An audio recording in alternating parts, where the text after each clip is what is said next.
ओम पूर्णमदः पूर्णमदं पूर्णात् पूर्णमुदच्यते पूर्णस्य पूर्णमादाय पूर्णमेवावशिष्यते. So we are on our Saturday morning session. Welcome to everyone. We will continue on our previous topic, that is relationships. It's a very important topic as we discussed last time. We will continue on this topic today on various facets concerning relationships and how they impact on our life.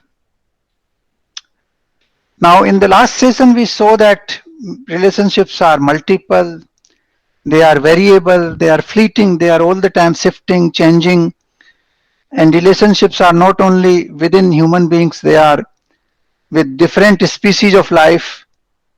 They could be relationship with plants and trees and animals. So, all these factors come into play when we talk about relationship. Now, why this difference arises? The first question we want to discuss today, that what are the, compulsory factors for a relationship. So in fact, there is one most fundamental factor why relationship is needed, is the difference between you and me. I differentiate myself from the rest. Now that is where the question of relationship starts. If I consider everybody else as part of me, then there is no need for any relationship. But since I consider myself different from the rest of the world and rest of the species, the relationship starts. Now, why this happens? You see, the universal consciousness is infinite. It is existing, pervading every single particle of the universe.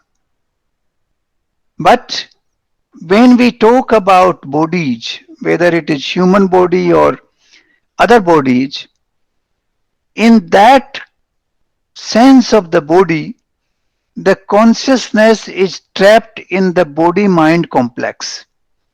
The infinite consciousness converts into a finite consciousness when it is trapped into body-mind complex.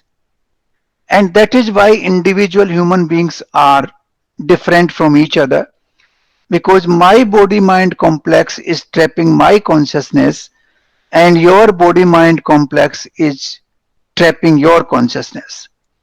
This entrapment of consciousness is the fundamental reason that we differentiate between me and you, me and the rest. For example, let me show you this example.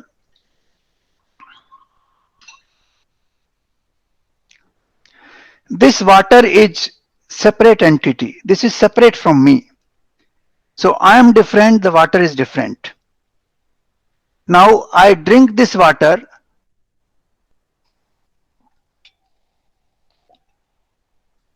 It becomes part of me. Now you cannot differentiate between the water and me, the water which I drank, which was separate before. Now it has become part of me because it has become part of my body-mind complex. My body-mind complex is now controlling that water, and therefore it is not only that it has become part of me, it has also become from inanimate to animate. Now inside my body, the water has become animate. Earlier it was inanimate. It did not have life. But as soon as it went into my body, it became alive. Because the consciousness has a property called not only eternal, that is not only Sat, but Chit, Sat and Chit both, that is the consciousness and eternity. So as soon as anything goes inside the complex, it becomes part of it and it also becomes conscious, it also becomes alive. So this is how we differentiate between you and me, how we differentiate between me and the rest of the world. So so far as our consciousness remains trapped in this body mind complex, this difference between you and me is inevitable, and therefore relationships are needed in that context. But when your consciousness expands and becomes part of the universal consciousness, when you merge with the universal consciousness, you become one with the universal consciousness, in that case, then there is no difference between you and me. Then the whole universe is one single entity. And then there is no need of any relationship because everything is you and everything is me. So the relationship starts with the concept of duality. As long as this duality exists, the relationships will continue. And that is the normal feature of our life. There are very, very rare examples where the consciousness trapped in our body mind complex becomes merged with the totality of the universe. In that case, the people, they call them, they have reached samadhi, or they have reached nirvana, or they have reached moksha. So that is a different state where there is no relationships at all, because you become what you call Brahma. Aham Brahmasmi, Tattvamasi.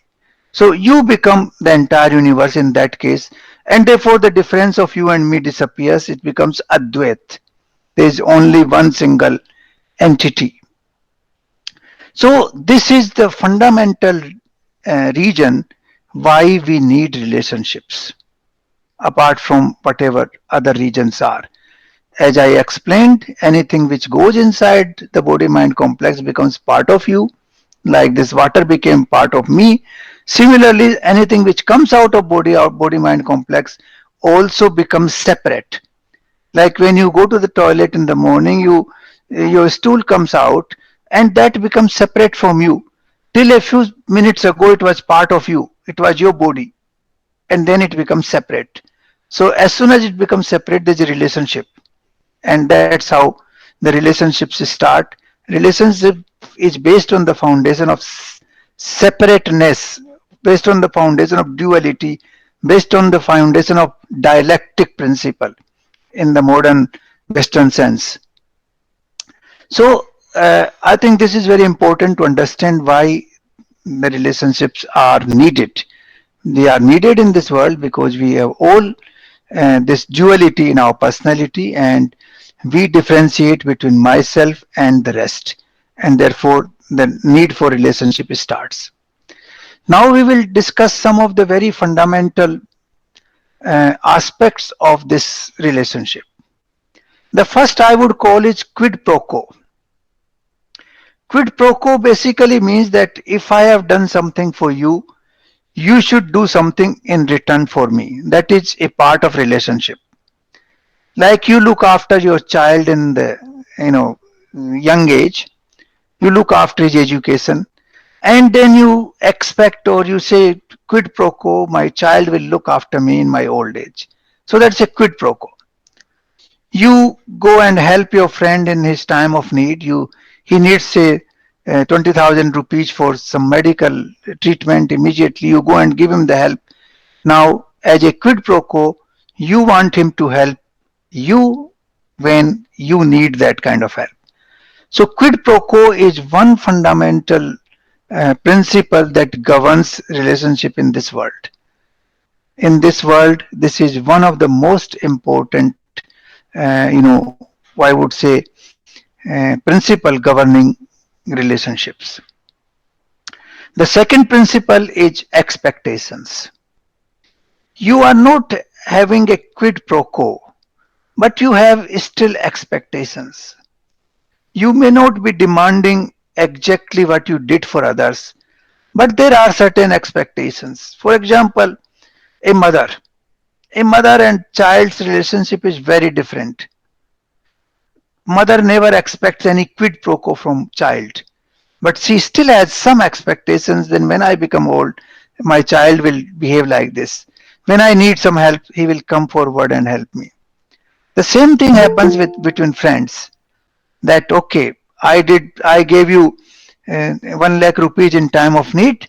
Okay, you give me at least 10,000 when I need that.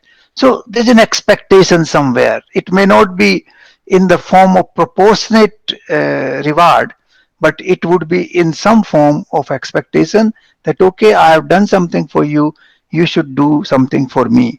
So that is the second fundamental principle governing relationships among humans. The third principle is ego. Ego is a very complicated process, and it is arising from variety of factors which we discussed in the past. But the four major, pillars of ego are wealth, if you become very wealthy; power, if you become very powerful person in the system. The third is knowledge, if you have, lot of knowledge, lot of, you can say erudition, scholarly writings, things like that, then it becomes a cause of ego. And fourthly, social status. So these four pillars contribute to the ego more and more. Now, how ego affects relationships? A person whom you don't know, a minister from the government comes, you don't know. He comes all of a sudden close to your residence, and he is expecting, his feeling is because of his ego that all the people in the colony will welcome him. Now, it is neither based on quid pro quo nor on expectation, but it is imposed by the feeling of ego that I am somebody who matters in the system, and therefore people should come forward and receive me or give me the respect. Now, that is the third factor. Ego is actually a very versatile factor. When you go to office, for example, you are not paying the salary, you are also one of the employees in the office. For example, you are a chief executive of the bank. Now, you are not a promoter of the bank, you are not the owner of the bank, but you are a powerful personality in the bank. Whenever you enter the bank, you expect that the people will salute you, the people will say you good morning, they will stand up and greet you. Now, that is coming out of ego. It is expectation which is generated out of ego, and when that expectation is not fulfilled, you feel hurt, and that relationship gets soured. The relationship is badly affected in that situation. So this is the third major factor which affects our relationship on day-to-day basis.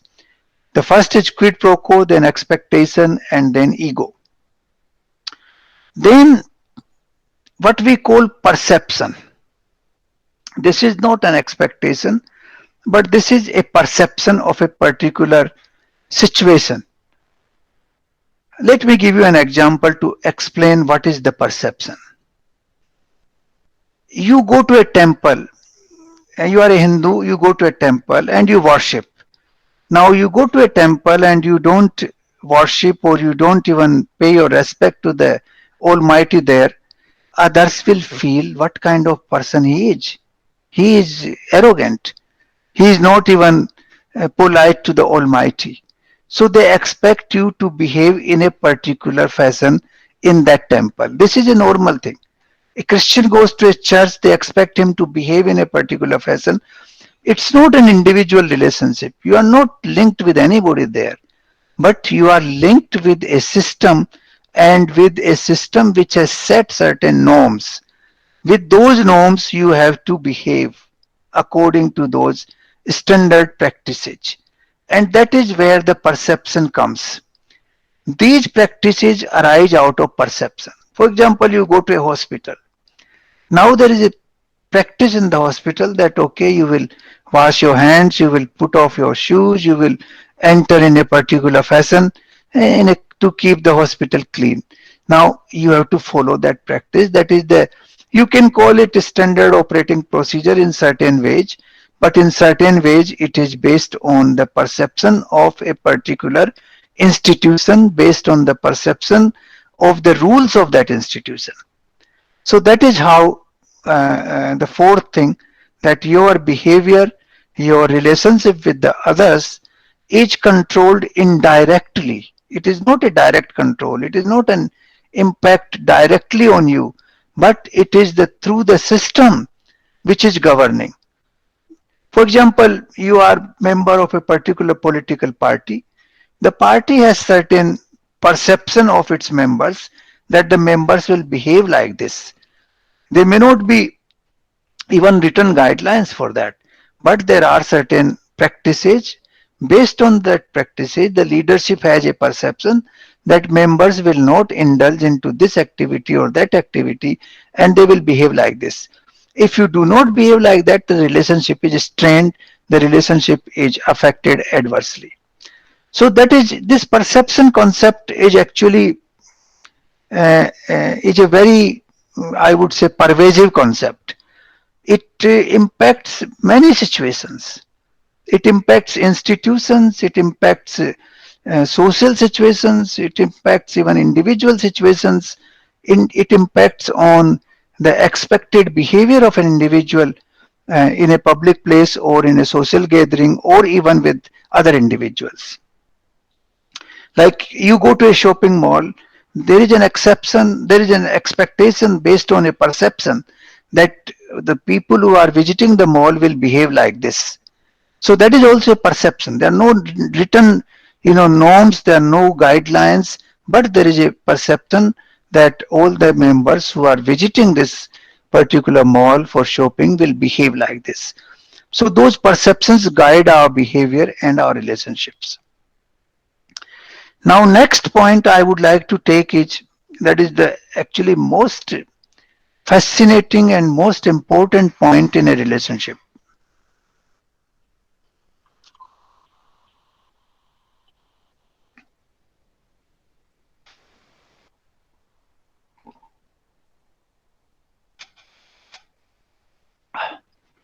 So this water has become part of me now.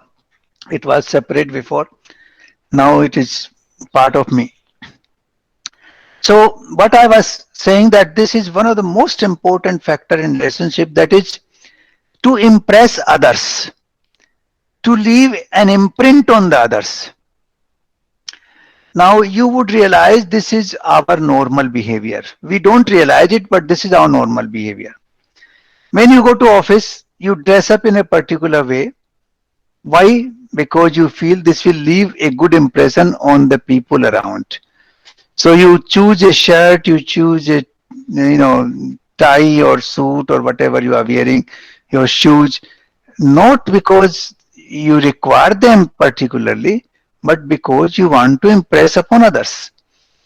You go and stand in front of a mirror and you look at it. You look at yourself because you feel that how I am looking, will it be impressive enough to impact on the others? So that is that is something which is real in our life without our knowing most of the time. This becomes part of our natural behavior in such a way that we don't even feel it. Now you are invited to a particular party by your friends. You start thinking about it long back. Oh, what should I carry? Should I carry a gift or should I not carry a gift? Should I wear this dress? Should I wear this dress? Should I buy a new dress? And what time should I reach? All these points will come into mind, on various occasions. You will start preparing sometimes a day in advance, sometimes 2 days in advance, sometimes a few hours in advance, depending on the circumstances. And then, what is the reason? Reason is that you want to impress.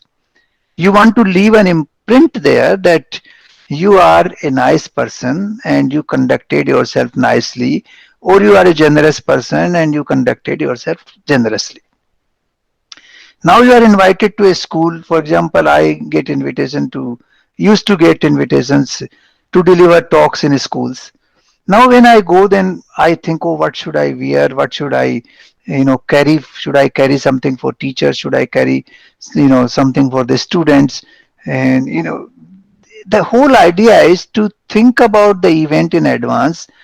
Firstly, to conduct yourself properly. Secondly, to leave a good impression on the institution where you are going. So this factor of leaving an impression is constantly in our mind, day and night. Whether you believe it or not, it is so. Even when you go and ask your wife for something, even then you think, oh, what impression, how should I put it so that I make a good impression and I get this what I want. Even there it is like this. Any relationship with your friend, when you talk to a friend, you think before, how should I talk, what should I talk so that I leave a good impression. I'm not saying it is wrong or not wrong. I'm not going into the judgment part of it. I'm only going into the ground realities of its existence.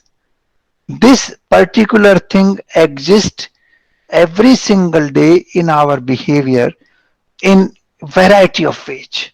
Whether you are conducting yourself in your family, with your son, with your daughter, with your wife, with your friend, or you are conducting yourself in an office situation, you are going to a social gathering, a wedding party or a birthday party or any other social gathering, or you are going to meet a political leader, you are going to meet a religious leader, you are going to meet a spiritual leader, you think what impression I would leave, and you prepare yourself according to your perception that how you can leave a good impression of yourself there.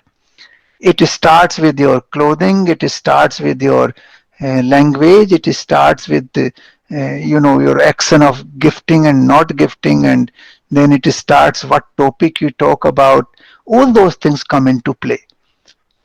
So this is one big reality in our life, that to impress others, how to impress others is a real factor which impacts our relationships.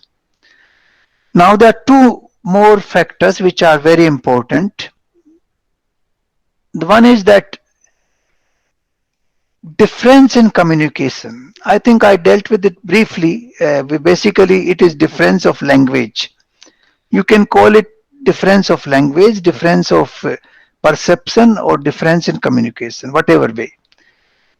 The meaning of this is that many times what we want to convey is not understood by the other side. Other side understands it very differently.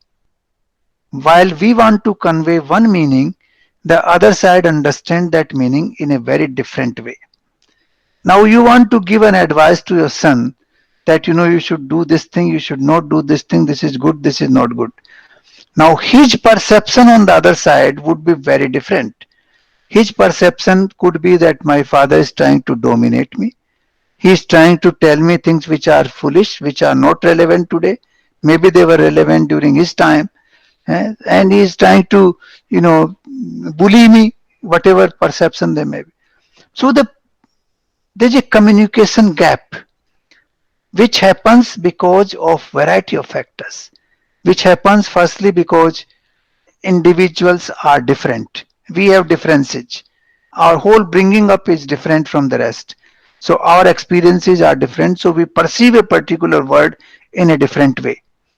The whatever I communicate, the language may be the same, but the people understand that language in a different way because of their past experience and their past, understanding of the language.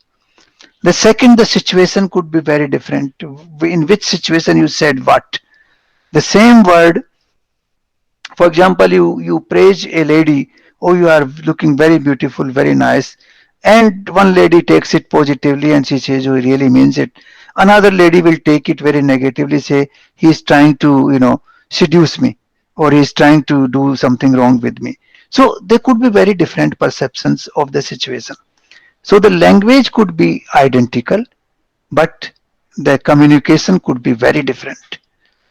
Communication, what you want to communicate and what the other side is trying to understand, could be extremely opposite of each other. So this is very, very important factor in a relationship. We will talk about this later also a little bit. And then there is another factor which is called patience. Very often, we draw conclusions without understanding and listening the entire episode properly, because every episode has ups and downs, it has turns and twists. Unless you understand the whole episode in its entirety, you cannot draw a right conclusion. That is why we have these court hearings, because the whole thing should be put up in a proper perspective to the court, not in piecemeal situations, not in partial ways, because those partial truths can give a very different impression altogether. So the patience is needed for that. Very often we react very quickly. This is our nature. This is everybody's nature. You look at the TV debate. If one person is talking and another person is, without even listening to his full sentence, he starts shouting in the middle because he's impatient. He don't want to listen to what he says the rest. Maybe the point he wants to raise will be clarified in the next sentence by the speaker who is speaking, but he has no patience to listen. So I think the patience is extremely important factor in relationship. We have to understand the situation in its entirety, in its totality, before we make a judgment on the situation. And very often we do commit many mistakes on this issue, because our judgments are either partial or based on half truths or based on a very fragment of the information, and therefore they could be very immature, very wrong sometimes. They could be actually totally, I would say, opposite of what should have been. So these are some of the factors which are extremely important when we are talking about relationships. So let me recount some of them again. Firstly, the difference between me and the rest of the world. That arises because of this body-mind complex where the consciousness is trapped. So whatever is trapped inside is me, whatever is not trapped is you. And when it goes, the water which is outside, it's a outside element. I can have a relationship with the river. River is outside, but when I drink that water of the river, that becomes part of me, and then there is no need of any relationship, because the need goes away, the duality ends, and there's no need. So that is the fundamental reason why we need a relationship, because most of the time we have duality. We don't have what we call Advait, or what you call, universal pervasiveness in our thinking. So that is the reason. And then the things which impact our relationship are quid pro quo, that is very important, expectations, ego, then perceptions of a situation, how the situations are, or perceptions of an institution, of a person, of a situation, all that. It has a very wide meaning. And then we have poor communication differences. There's a lack of, patience which comes into play, and most importantly, to impress upon others. How do we impress upon others? So these are extremely important factors in what we call our relationships. We will discuss some of them in greater length later on, when we talk how to make them better, how to make our relationship harmonious. It is important to understand these factors, because these factors will play an important role in making our relationships harmonious. And that is why I thought it was important to know them. Now, one more thing which we'll take today is, there are basically 4 or 5 methods in which we conduct our relationships. How do we conduct our relationships? 4 or 5 basic methods. The first method is verbal communication. I think this is the most common. We talk to each other, and that establishes our relationship. The first time we meet, we are very careful. We think about who the person is, how to talk. Second time it becomes more informal, and then gradually when you keep meeting, you understand each other better and you become more informal. You become less careful in that sense, that you don't have to think many times before you talk. So the verbal communication is one most important factor that governs our relationship. You cannot imagine a relationship without this factor. And this factor impacts our relationship positively and negatively, that we will talk separately. The second factor which impacts our relationship is non-verbal communication. Non-verbal communication is gestures, signs, emotions which you demonstrate during an interaction with another person. When you are talking to somebody, you express your emotions. For example, you start becoming fearful in front of him. It will show that you are scared of that person for some reason, or you are scared of a particular situation for some reason. And that is reflected in your gestures, in your behavior. It is non-verbal communication, but it is an important communication. The other person gets the point that, okay, this guy is scared of me, and I can, behave in a particular fashion to resolve this issue. So that is one way. For example, uh, you have committed some mistake which your father is not aware of, and uh, start crying and behaving in a very repentant manner. Father doesn't even know what you have done, and that particular behavior of yours, non-verbal communication, makes it clear that you are repentant of what you have done. And then father discovers, oh, forget about this, don't worry, this is all fine. So this is how a relationship comes into play, through non-verbal. This also happens with our friends. Sometimes we just make gestures, sometimes we smile, sometimes we don't smile, sometimes we say what you call one word things, like okay.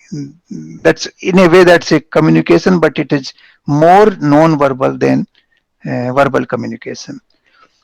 So non-verbal communication plays extremely important role. In office situations, non-verbal communication is very important as well. For example, you don't say anything to your secretary, but you look at her with your eyes fully swollen, and she will immediately understand that the boss is angry with me for some reason. The relationships are impacted straight away, and she will come and ask you what happened. Did I do something wrong? You see, the relationship moves in that direction. So this is true in all situations. You will feel it yourself when you are dealing with people, dealing with situations.